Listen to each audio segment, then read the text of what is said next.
Hello everyone. So today we'll discuss about analysis of coal.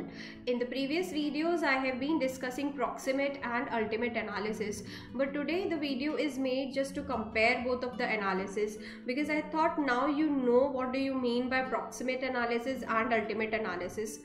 So we need to differentiate between the two in order to have a clear understanding while selecting the sample and especially solid fuel, which is coal. So let us go ahead with how does the coal form, what do you understand by coal. I think you all know and it does not need a revision. Even then I have kept the sheet like it take million of years to get that coal sample. With respect to time, pressure and heat, the coal sample is finally developed. So there is a stage of formation of coal, and this is nothing but you can call it as a ranking of coal, wherein the highest rank coal is anthracite. And you can see that while going from left to right, increasing heat and carbon content. So highest carbon content is present in anthracite and lowest in that of peat. So peat goes to lignite, which is a brown coal, and then it changes to bituminous, which is your black coal. The bituminous can further be divided in three categories like subbituminous, bituminous and superbituminous, and then followed by anthracite. So if you want to know about the percentage of the world resources, obviously hard coal covers maximum of it, and then in hard coal you have two categories, which is bituminous and anthracite, while lignite and subbituminous goes here.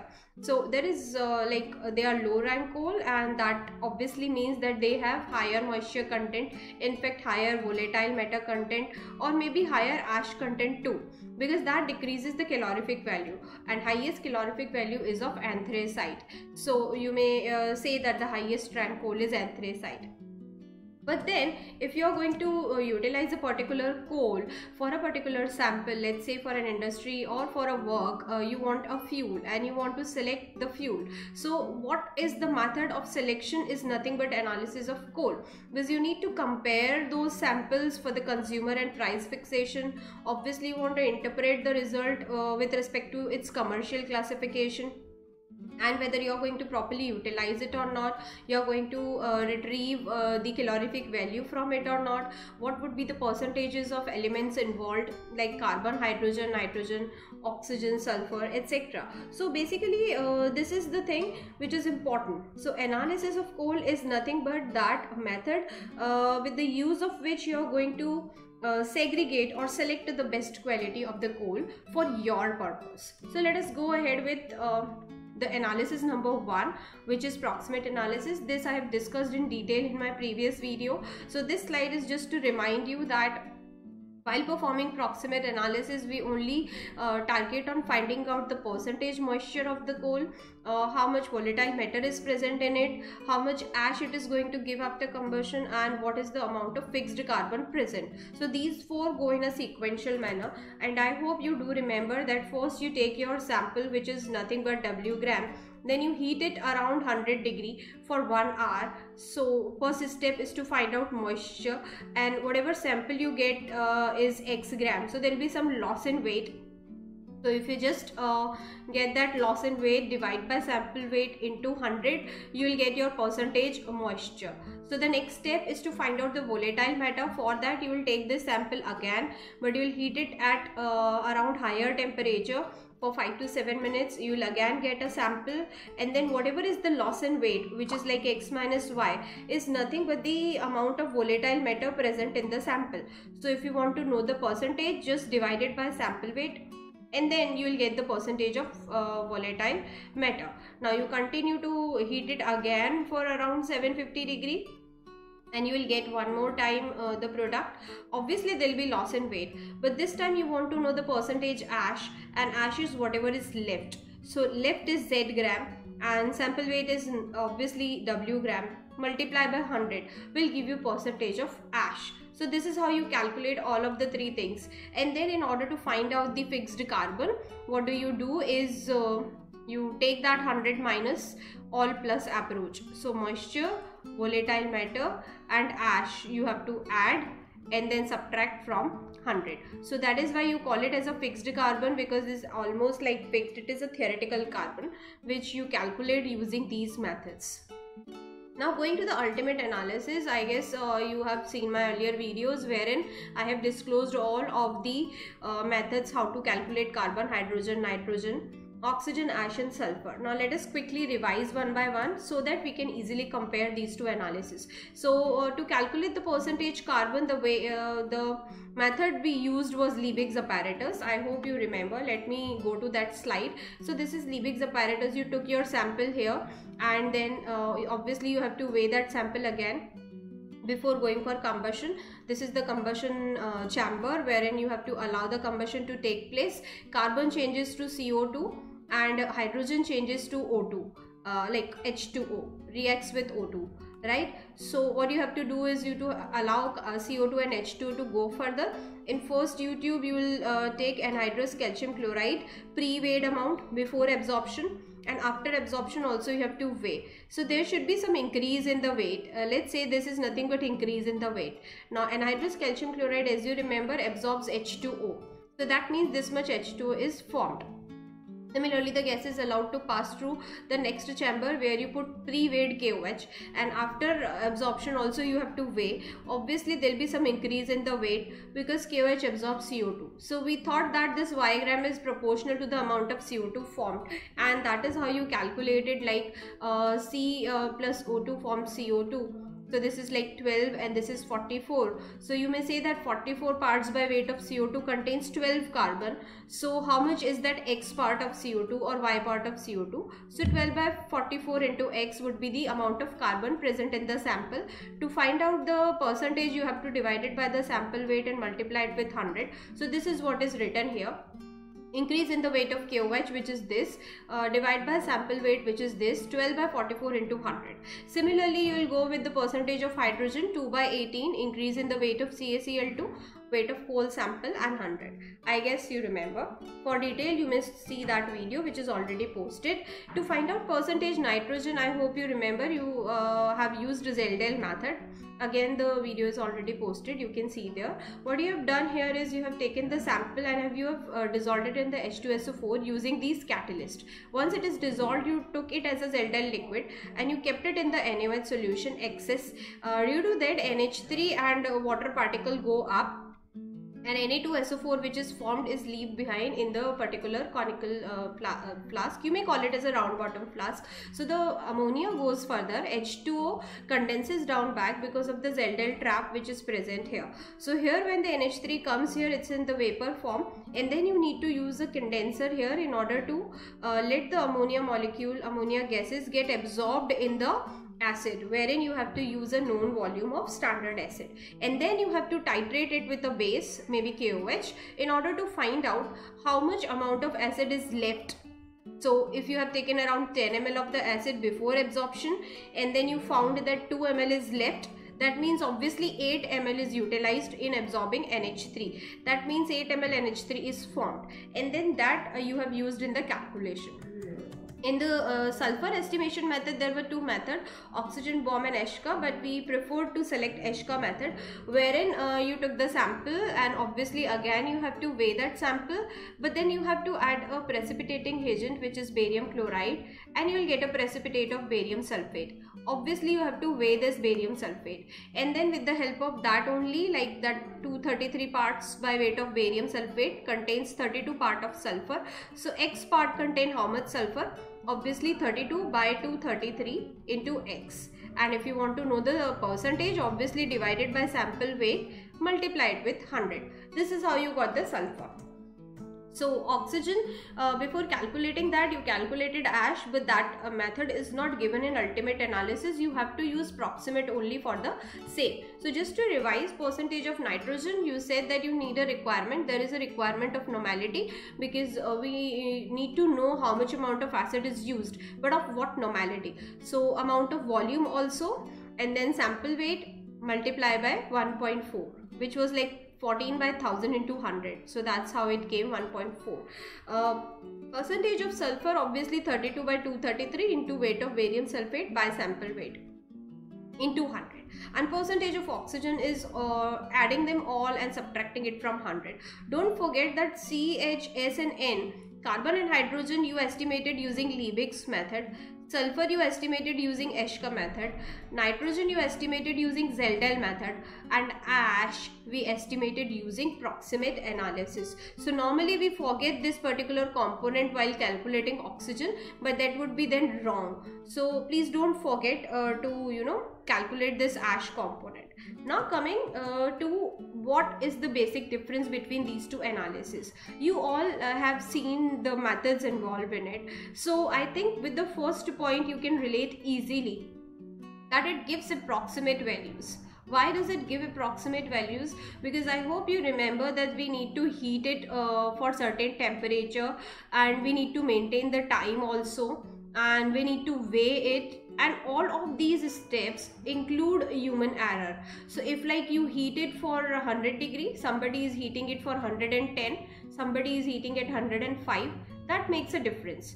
And similarly, if you have to heat it around 1 hour, so somebody is heating it 40 minutes, somebody took 50 minutes, somebody took 1 hour 5 minutes, so obviously it's going to vary the result. Similarly, you have to weigh it before heating and after heating, so weighing also includes human error, and that directly means that in every step there is a possibility of approximation. And then since they you were like taking that W thing, right, and then what you were taking moisture first, right, then you went to volatile matter, then you went to ash, and then you went to fixed carbon. So obviously these are going to be in sequential manner. So if in first step there is an error, it is going to show in the next step, and so is in the third step. That is how we can say that it gives you approximate value. While here it gives you almost accurate value, because if you see here, it is more of chemical reactions. Here it was quite a physical method, right, but here it is quite of chemical method. So it's just like precipitation is there, so precipitate will be formed, temperature, pressure, or time conditions are not normally there, so it does not normally vary on the person especially, so it gives better result in comparison to that of proximate analysis. Now with that only I call that this method is quite sequential. See, there are lot many differences, but the main differences are 4, that is why I've written them. But then you can write that the proximate analysis is quite sequential. You have to follow this sequence, otherwise you may lead to the false result. But here there is no sequence in ultimate analysis. Anytime you can take the sample for carbon, hydrogen, maybe for nitrogen, for oxygen at the end obviously, but then sulfur, nitrogen, carbon, hydrogen, there is no sequence. So it's not sequential, it is more of chemical approach, it is more of physical error involved here. So coming to the next is check the usability of fuel, and it checks the suitability of fuel. Now what does that mean? I would like to elaborate on this particular thing, like what do you understand by usability of fuel? Usability means you're going to use it. Suitability, whether it is suitable. What does that mean? Okay, let's say you have taken around 20 samples, right? 20 samples of coal. What will you do? You will start analyzing them because you want one best sample for your purpose. Now first you undergo the proximate analysis, right? On the basis of proximate analysis, you will find that around 10 samples you may reject. Why?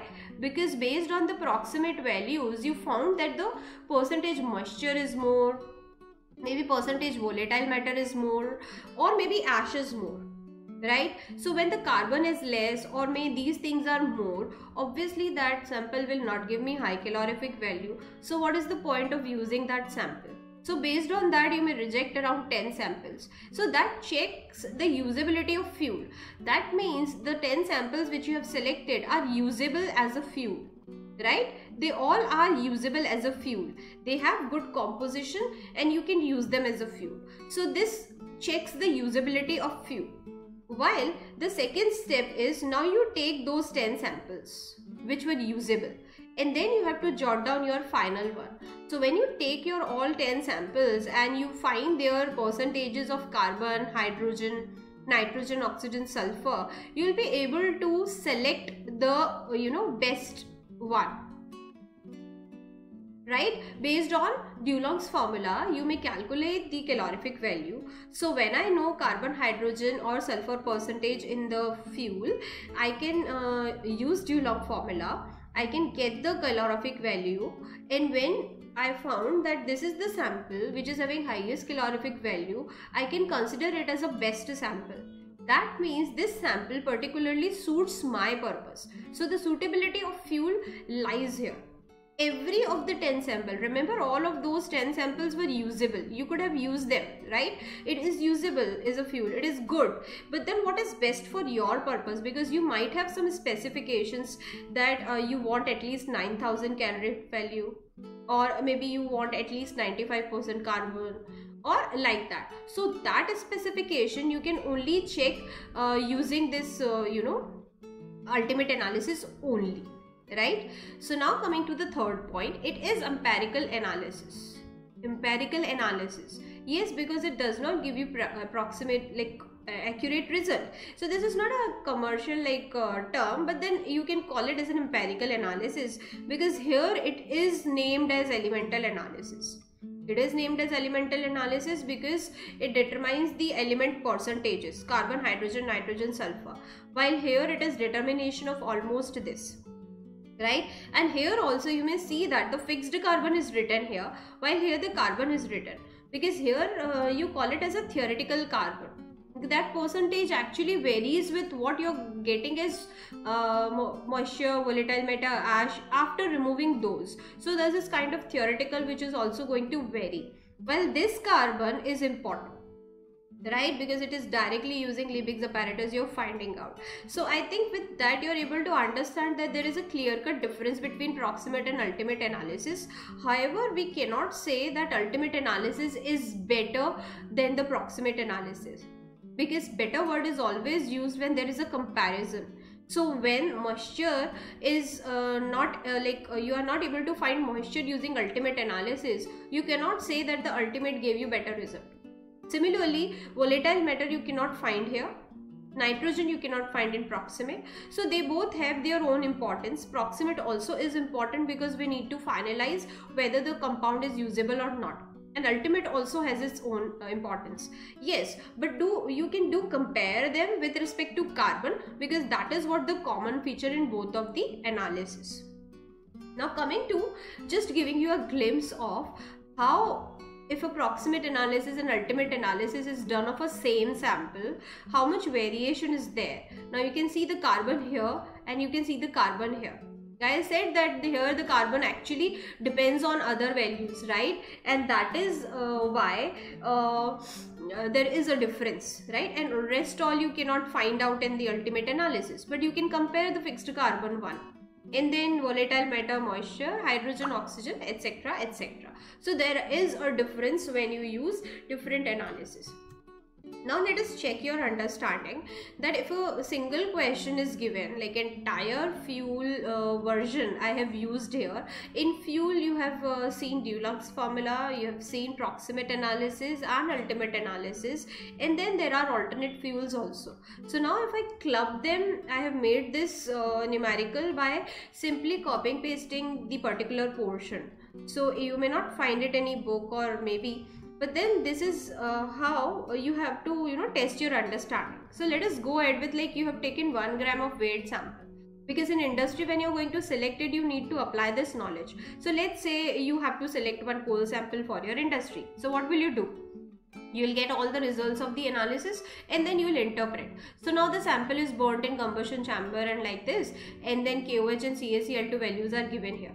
So I hope you understand that this is Liebig's method, right? And then you have to use it. Similarly, sample was Zeldalized and the values are given here. And then for sulfur, barium sulfate value is given here. So Eshka method value is given here. Then the entire proximate analysis is given. Like you have taken 1 gram, then you heated it for this, and for this. Do the proximate and ultimate analysis of the coal sample. So obviously you have to go step by step. Then you have to find GCV and NCV also. They've given latent heat of steam. So to find out GCV and NCV, obviously we'll use Dulong's formula, right? And for using this Dulong's formula, we want that percentage carbon, hydrogen, sulfur and oxygen at least, right? And to find oxygen we need ash also and nitrogen also. So anyhow you have to calculate all of these things. So let us go ahead with one by one. So KOH tube increase in weight. So if you use the formula increase in weight 12 by 44, you will get the result. Similarly for hydrogen you will get the result. Now for nitrogen we'll use this excess amount of acid. So you have to subtract to get how much acid was utilized by NH3, and that volume you have to use. Normality is given and selected. Then for finding out sulfur, obviously 32 by 233 into whatever weight of barium sulfate is formed by sample weight, you'll get the sulfur percent. Next step, obviously to find out ash. So do the proximate analysis, just take that loss in weight and divide by sample weight and multiply it with 100, you'll get this answer. And then fixed carbon, obviously. Then to find out oxygen you have to use carbon, hydrogen, nitrogen, sulfur and ash. So don't forget to use this ash, you'll get the percentage oxygen. Now in Dulong's formula you have to use carbon. So now carbon, if you remember, you have actually calculated it twice, here also as a fixed carbon and in the previous slide as the Liebig's method. So don't forget that the Liebig's method is obviously better and you have to use the carbon using that only, then hydrogen, oxygen and sulfur, and then utilize these.